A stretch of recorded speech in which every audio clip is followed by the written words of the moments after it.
This is John Cola with OKRaw.com. Today we have another exciting episode for you. In this episode, we have special guest, Kaelash Niels from the Vital Influence Portal. Now, this is a new project that he's working on.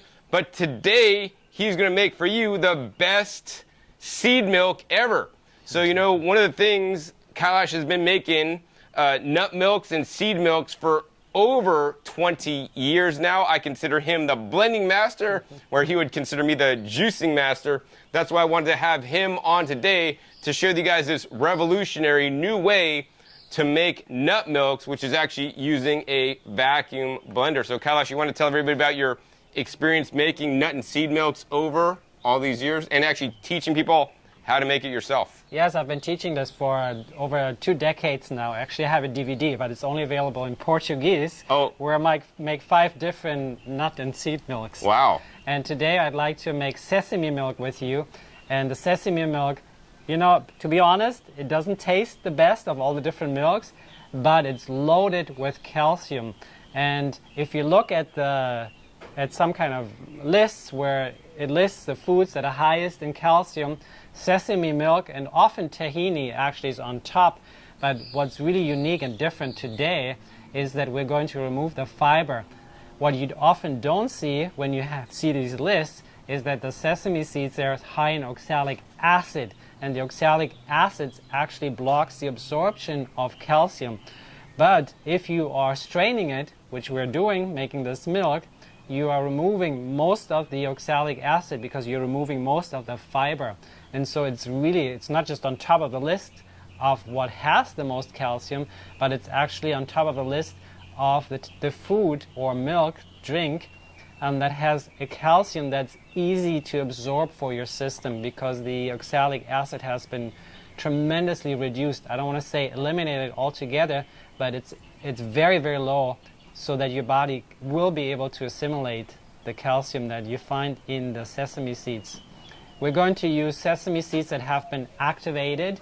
These seeds have been soaked for 6 hours in water, and I chose to use the ones with the husk or with the shell. So they have not been husked or shelled or hulled. It's with the hull. And these are a little bit more grayish, these seeds. You will also find sesame seeds in the store that are more white, and those have been husked or hulled. And the reason I wanted to use these today is they actually are more viable. When they remove the husks or the shells, they kind of, we could say, injure the seeds, and they reduce the viability of the seed. So whereas the ones with the husk, they're still intact and they can sprout. And when I say sprout, I really mean activate. So they've been soaked for 6 hours in water, and then I put the jar at a 45-degree angle for another 6 hours to activate the enzymes in those seeds. So these have been activated seeds. And I personally, it's dripping here a little bit, so I'm showing it. You could do this in your sink or next to your sink or on a plate, and I actually use like a smartphone, a holder to put it at the right angle. And I love this particular lid here, Mason Tops, which has this big hole in the middle and these little feet. You could also put it upside down, although 45-degree angle is better, so the water can drain out while air can still flow in. So I love these particular lids here for these wide mouth mason jars. This is the way I do most of my sprouting nowadays. So these have been soaked for 6 hours. They've been activating in the air for another 6 hours. I just rinsed these seeds. So you might ask, could they be activated? Could they be soaked and also in the air for longer? Well, they could. So let me share one experience with you that I had living in California, actually close to where you live. Okay. Lived at the time in Santa Rosa, where I lived. I made sesame milk for a while, every single day. So it's something I really believed in, and I really loved it too, and I wanted to have strong bones. And basically, one day I forgot about it. Was in a bag back then, hanging over the sink. And then I got home at the end of a long day being at college. I got home and the seeds started sprouting. Like, oh, this is cool. Now they sprouted. And then I made my sesame milk, and it was so bitter. It was just, I could not even use it. It was terrible. So that's why I recommend not soaking your seeds for more than, let's say, maximum 8 hours, and not keeping having the seeds in the air for maybe 6 hours is okay. 8 might still be okay. It depends on the temperature. If it's warmer, then they turn bitter more quickly. You could also put them in the fridge, because they're oily seeds, to reduce the chance for them to go rancid. So that's another good practice. Any oily seeds, to soak them in water inside of your refrigerator. Well, actually, even better would be soak them in water in the fridge in a vacuum jar with the oxygen removed. You know, I'm glad you're saying that, because that's what I did. All right. And that's something I learned from you as well. So there was a vacuum lid on here, and I took out the air and I put the jar in the fridge while they were under vacuum. So thanks for adding that. Sure. Now, the other thing I want to add in is, while we are making sesame milk today, you could do this with virtually any, a fatty nut and seed. So you could use cashews, you could use almonds, you could use, pine nuts. I mean, sunflower seeds, pumpkin seeds. It's all the same process. There's a process where you would, soak it and then sprout it and then turn it into the nut milk. Of course, if you didn't want to go through the sprouting, you could just turn it into immediately the nut milk. So, Kaelash, what is the pro and the con for just immediately making into the nut milk just out of the bag versus soaking and sprouting it? Actually, I'm working on an ebook with a bunch of recipes. And so what's the difference activating the seeds of activating as opposed to not activating? You're activating the enzymes, which are said to be the carriers of life force energy. So you're getting more enzymes into your system when you activate the seeds.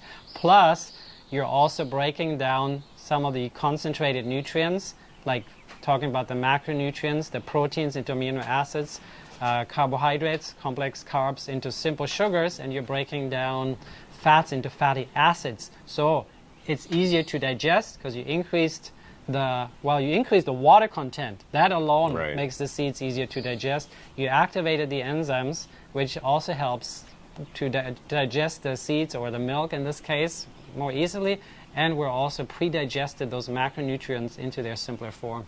Wonderful. So here are the sesame seeds. And then how much quantity did you soak? I soaked 4 tablespoons. 4 tablespoons, and what I got here is it's probably doubled, so we may have about a total of 8 tablespoons here after in soaking. This mason jar. Of course, if you want to make a larger quantity, you could obviously soak more seeds and then add more water to the blender when you're making the seed milk. We're going to, in a moment, add 2 cups of water, which is about the same amount as this mason jar. So we're going to get about 2 cups, a little bit over 2 cups of sesame milk from this recipe. And now, would other nuts and seeds be a similar ratio? Would you use also 4 tablespoons to 2 cups of water? Yes, that's a good ratio. I mean, if you want it to be denser, you could add more. I find if I add too much of seeds, especially those seed milks, they're very concentrated. And I just noticed, even if I add that to smoothies, that it really takes a long time to digest. So I prefer to keep those milks rather light. Lighter. Yes. Now, the really secret tips, aside from vacuum soaking, is that we are actually using a vacuum blender, which is the best appliance to make nut milks, in my opinion, as well as Alexa's bags, which is the best nut milk bag or juice bag that I found. So, Kaelash, you want to comment on the vacuum blender and why using a vacuum blender is superior than using a traditional blender that will actually basically oxidize and add a lot of oxygen into your nut milk, thereby causing the fats to go rancid more quickly due to the exposure of the oxygen, and also causing the nut milk not to be able to be stored as long. Yes, and you lose also certain vitamins and antioxidants to add to what you just said. So vacuum blending, there's no question, is superior to traditional blending. And we want the maximum of nutrients from our food. And we've gone through the trouble of soaking the seeds and then vacuum soaking the seeds and then rinsing the seeds. So we want to continue to do whatever we can, at least I want to continue, to get the most nutrients from my food. And vacuum blending is superior to traditional blending because it preserves more nutrients. And in my experience as well, it tastes better. It doesn't just preserve more nutrients, or maybe because it preserves more nutrients, it tastes better. And you're not oxidizing the nutrients and causing nutrients to break down, which then kind of tastes sour or off or bad to some people. Yeah. Wonderful. So yeah, today we're using the Vitamix, and actually this is a kit you could buy for the legacy or classic Vitamix machines. If you don't have the self-detect system, which is like the new Ascent models, if you basically have like some kind of LED display on there, you probably can't use this kit. But this kit is by the Void Systems company, so you can actually just convert your Vitamix over into a vacuum blender. You could buy this vacuum lid that has the built-in dual pumps that pumps faster than vacuum blenders that use a single pump. They also give you a special BPA-free carafe, so you could do vacuum blending with your Vitamix. You will also need to replace this little pad on the top with their pad. So I guess we're ready to vacuum blend, kit, right? The yeah, pad? that's in the kit. Everything's in the kit, including the charger to charge this. It uses a similar charger that like the wireless charging does on the cell phones. Okay, great. So let's put the seeds. There's some seeds here on the lid, which I don't want to lose these. So now we got those seeds, and then I'll pour the water into the mason jar. We have 2 cups here. 2 cups of water and 4 tablespoons of seeds that have been soaked, which basically expand into 8. And it's a very special technique to try to get all the seeds out without having to use a spoon. Hopefully we'll get them all out, or most of them. Spatula.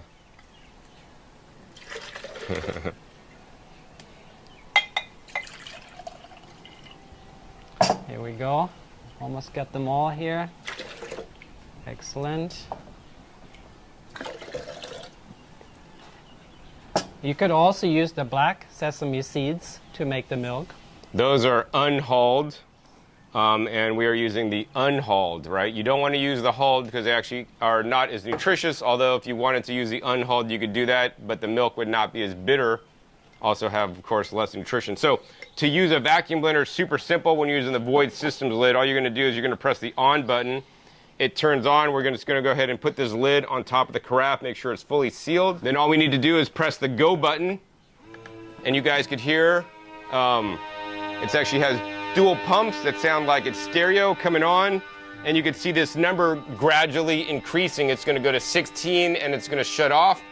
Then we know all the extra oxygen has been pulled out of the carafe, and now Kaelash is ready to vacuum blend. Now, unlike other vacuum blenders, this pump continues to stay on, so should the vacuum decrease below 16, it'll come back on for a quick second to keep it right at 16 to ensure during your blend you're excluding as much oxygen as possible. All right, shall we blend? Yeah, let's blend. All right. It's on low. That's really important, so it doesn't all splash up, so it's on the lowest speed.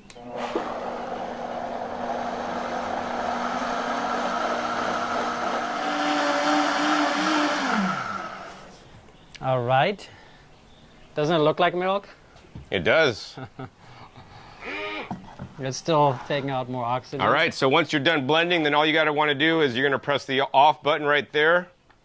It'll turn the unit off, and then you're going to go ahead and pull up the vent. There's a little tab right here you could push, and then you could hear all the air rush back in. And then you want to hold the tab up while you are lifting the lid off. All right, there we go. And then I usually like to tap off this lid a little bit, get any liquid out. I do like about this lid is very flat and easy to clean, unlike some other vacuum blending lids that have all these nooks and crannies. So Kaelash, what are we doing next with this mixture? Next, let's change sides here. I'm going to strain it. And it's great that you're here, because you can help me. Okay. You can pour it into this bag, Alexa's bag. All right, sure. So let's go ahead and first pour that in. Go ahead. Beautiful.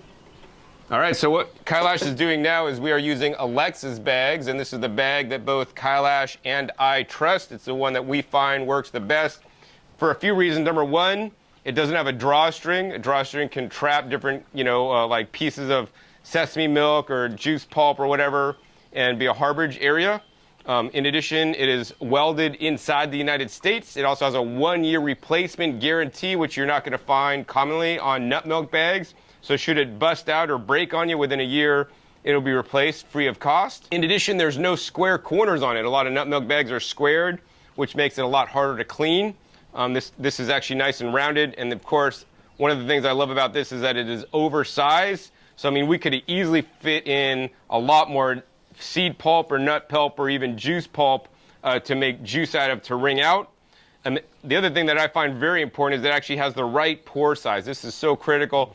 It has the right hole size to let enough of the nut and the fattiness out, but not let the fiber out. So this is especially important when you're using this to make the juice. And I guess we could just go ahead and dump this out here on the cutting board, and we could show you guys this. Like literally, Kaelash was able to turn that into, you know, this fine material that I can't even squeeze any liquid out of now. I mean, it's like Play-Doh, but it's drier. Yeah, let's go ahead and taste it. It's full of oxalic acid. Bring it on. No. All right, yeah, so alexasbags.com. We'll put the link right down below. And they're also, I don't know if you said this, they're BPA free. BPA free, and also too, I mean, I just like to turn it inside out and spray it down with my hose end spray or a high pressure spray. It cleans very easily. And I like most bags that I've had, I still have my Alexa's bags. All the other ones I broke at some point. The material is really good. It's strong and durable, yes.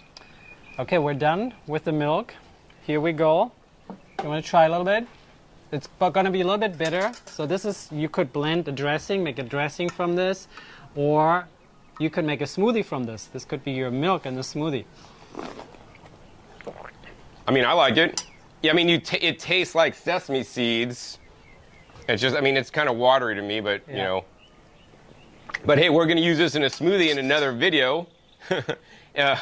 So stay tuned for that. But Kaelash, any final words of wisdom you'd like to share with everybody today after making the seed milk and sharing with them how to do it the best way, by soaking, activating the seeds, by using a vacuum blender, of course, using the Alexa's bag to get the exact right texture and the driest pulp. Really, the straining part is very important, so you're getting rid of the oxalic acid, or at least most of it, and you don't have that acid, so you actually get the calcium that you want for your body, for your to get strong bones, be it your you have osteoporosis or any bone or joint issues. This could be really, really helpful. If you guys enjoyed this episode today, learning from Kaelash about how to make the best nut milk, the blending master, please be sure to give this video a big thumbs up. More importantly, share this with other people that are still buying nut and seed milks at the store, where they add different monodiglycerides and different additives and stabilizers and gums and artificial colors and sugars and all these things.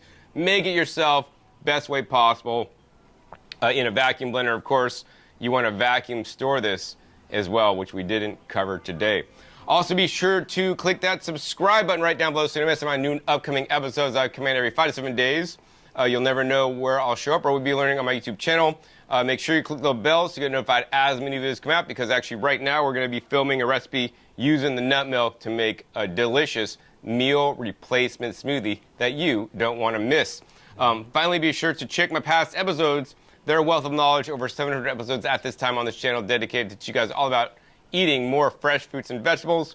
I'll put some links down below, some videos in the past that I've made with Kaelash that have been really hits with my viewers, and I don't want you guys to miss out on that information. So with that, my name is John Kohler with OKRaw.com. We'll see you next time, and until then, remember, keep eating your fresh fruits and vegetables. They're always the best.